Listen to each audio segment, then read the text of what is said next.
Brother, sister, most marriages don't actually fall apart in a single dramatic moment, contrary to how it often gets portrayed. They erode slowly instead, through habits so ordinary that neither spouse ever consciously chooses them. They simply accumulate, one unremarkable day at a time, until years later the distance feels sudden, even though it was never actually sudden at all. That's what makes these particular dangers so genuinely dangerous. Nobody wakes up one morning and consciously decides to slowly withdraw from their spouse, choosing distance the way they might choose what to have for breakfast. It happens instead through 1,000 small, unnoticed choices, each one completely reasonable and defensible in isolation, until the accumulated pattern itself quietly becomes the actual threat to the marriage's health. Today we're naming 5 things Christians commonly do to their own marriages without ever noticing. Quiet habits that erode intimacy long before either spouse would describe the marriage as being in trouble, long before anyone would think to reach for the word crisis. This isn't about couples already in visible crisis, the ones everyone around them can already see are struggling. It's about the slow, invisible drift that happens in perfectly ordinary marriages, the ones that look completely fine from the outside, the ones that show up to church together every week and post smiling photos and would genuinely tell you, if asked, that everything is actually fine. Stay with me. If you're married, at least one of these probably describes a season you've actually lived through. Think about your own marriage honestly and carefully. Right now, not the version you'd describe to someone else at church, but the actual daily texture of it. When was the last time you and your spouse had a real conversation that wasn't about logistics, schedules, chores, children's needs, the next thing on the calendar? That question alone often reveals more about a marriage's actual health than any dramatic crisis ever could. The first dangerous thing is letting physical affection quietly fade, explained away as simply normal aging or busyness, rather than actually addressed. The easy hug that used to happen automatically, without a second thought. The hand reached for without thinking twice about it. These small physical connections often disappear so gradually that neither spouse notices the specific moment they stopped, only the eventual distance that's accumulated. Physical affection was never meant to be optional in marriage, dependent entirely on whether either spouse happens to feel like it in a given week. It requires the same intentional maintenance as any other part of a healthy relationship. Consider how differently this looks when it's actually named rather than left to simply happen. A couple who notices affection fading and deliberately chooses to rebuild it. A hand held on purpose, a hug that isn't rushed, a kiss that isn't purely functional, experiences something very different from a couple who simply lets the drift continue because addressing it feels awkward or unnecessary. Physical affection communicates something words alone can't fully carry, and its absence communicates something too, whether or not either spouse intends it that way. The second dangerous thing is keeping score, silently tallying who does more, who sacrifices more, who's owed more in return. This often starts small and reasonable sounding, noticing a genuine imbalance in household responsibilities, feeling genuinely underappreciated for real, consistent effort. But once scorekeeping becomes a habitual internal practice, every act of service quietly transforms into a transaction rather than a genuine gift. Scripture calls spouses to serve one another, not to negotiate a precise, evenly balanced ledger. A marriage run like an accounting system rarely produces anything but quiet, mounting resentment. Notice how this pattern actually functions over time. Once you're mentally tracking who did the dishes last, who stayed home with a sick child more often, who sacrificed more for the other's career, every act of service stops being simply an act of love and starts being evidence in an ongoing internal case. That internal ledger rarely gets balanced through actual conversation.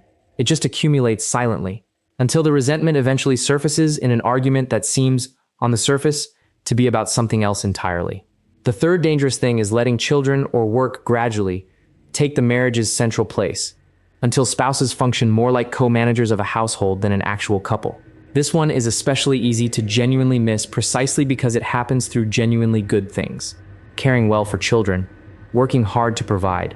But somewhere in the busyness, actual conversation between spouses narrows down to scheduling logistics. Genuine romantic connection quietly becomes an afterthought, something perpetually deferred until a less busy season that somehow never actually arrives. Marriage was always meant to be the primary human relationship, the one everything else gets built around, not the one that quietly gets sacrificed to make room for everything else. Consider what actually happens to children raised by parents who've drifted into this pattern, even if the household itself remains outwardly stable and functional.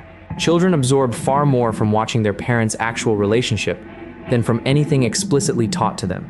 A marriage that's quietly become purely functional, however well the household itself runs, models something very different than a marriage, where two people still visibly, genuinely delight in each other underneath all the necessary logistics. Protecting the marriage's central place doesn't require neglecting children or work. It simply requires refusing to let those genuinely important things fully replace actual romantic connection. Keeping regular, intentional time together that's protected from the constant pull of everything else demanding attention. The fourth dangerous thing is venting about your spouse to other people, instead of addressing concerns directly with your spouse themselves. Complaining to a parent, a close friend, an online support group, anyone at all except the actual person the frustration is genuinely about. This might feel like harmless emotional release, but it quietly trains you to process marital frustration everywhere except in the one place it could actually be resolved. It also risks damaging your spouse's reputation in front of people who remember the complaint long after the two of you have genuinely worked through it. Real problems deserve a real conversation with the person who can actually address them. Consider the specific damage this pattern causes over time, even when each individual instance of venting feels justified in the moment. Your spouse's reputation with your own family and friends slowly gets shaped by an incomplete, one-sided picture built entirely from complaints, while the genuine repair and growth that eventually happens between the two of you often never gets shared with those same people. They remember the complaint. They rarely hear the resolution. And the fifth, maybe the very easiest to miss of all, no longer genuinely asking about each other's inner life, quietly assuming you already know everything worth knowing about your spouse. Years of marriage together can create a dangerous illusion of complete familiarity, as though a person you've known intimately for a decade has nothing genuinely left to reveal. But people continue growing, changing, and being shaped by new experiences throughout an entire marriage, and a spouse who stopped genuinely asking questions eventually stops actually knowing the person they're married to, even while living in the same house with them every single day. A simple practice can help interrupt this pattern. Ask your spouse a genuinely open question you don't already know the answer to. Not "how was your day?" but something that requires actual reflection, something that invites them to reveal how they're actually changing right now. The couples who stay genuinely connected across decades tend to be the ones who never stopped being curious about who the other person was actually becoming, rather than assuming the person they married years ago is simply a fixed, fully known quantity forever after. So what does it actually look like to protect a marriage from these 5 quiet dangers? It looks like keeping physical affection intentional rather than assuming it will simply maintain itself. It looks like serving each other generously rather than keeping a silent internal ledger. It looks like protecting the marriage as the central relationship, even amid the genuine demands of children and work. It looks like bringing real concerns directly to your spouse instead of venting everywhere else first. And it looks like continuing to ask real, curious questions about who your spouse is actually becoming, rather than assuming you already fully know. None of these 5 dangers announce themselves clearly. They accumulate quietly, disguised as simply being busy, simply being tired, simply being human. But a marriage that's regularly examined for these patterns tends to stay far healthier than one that simply assumes it's fine because no single dramatic crisis has actually happened yet. Here's a simple diagnostic for each of these 5 dangers. If you want somewhere concrete to start examining your own marriage honestly, for fading affection, when was the last time physical touch between you and your spouse happened simply for its own sake, not attached to anything functional or transitional? For keeping score, can you name, right now, a specific tally you've been silently keeping about who does more in your marriage? For displaced priorities, if you looked at your actual calendar from the last month, would it show any protected, undistracted time set aside specifically for your marriage, separate from parenting or work? For venting to others, who was the last person you complained to about your spouse? And have you actually had the same honest conversation directly with your spouse themselves? For no longer asking, can you name something genuinely new you've learned about your spouse's inner life in the past month? Something you didn't already know?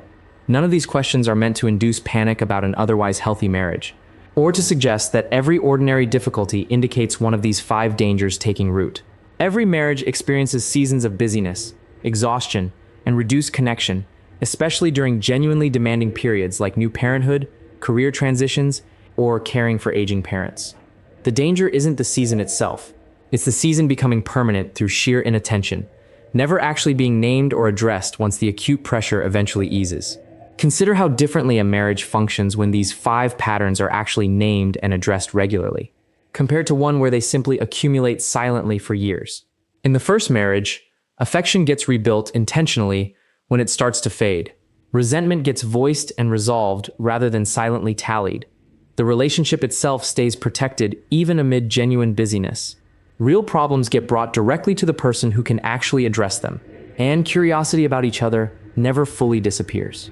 In the second marriage, all 5 patterns simply compound quietly over years, until two people who once knew each other intimately find themselves living as polite, exhausted strangers sharing a house, a calendar, and very little else.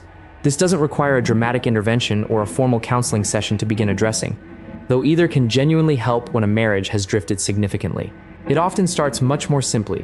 One honest conversation, one deliberately reclaimed evening together, one genuine question asked and actually listened to. Marriages rarely heal in one single conversation, but they very often begin healing that way, with one small, intentional choice to notice and name what's actually been quietly happening. Scripture describes marriage as two people becoming genuinely one, a union meant to deepen rather than simply persist unchanged across an entire lifetime together. These 5 dangers, left unaddressed, work directly against that deepening, replacing it with a kind of comfortable, functional distance that can look, from the outside, remarkably similar to an actually healthy marriage, right up until it very clearly isn't. If this stirred something in you, brother, sister, don't scroll past it. Subscribe to Biblical Warning now, and let's keep examining these hidden places together, one warning at a time.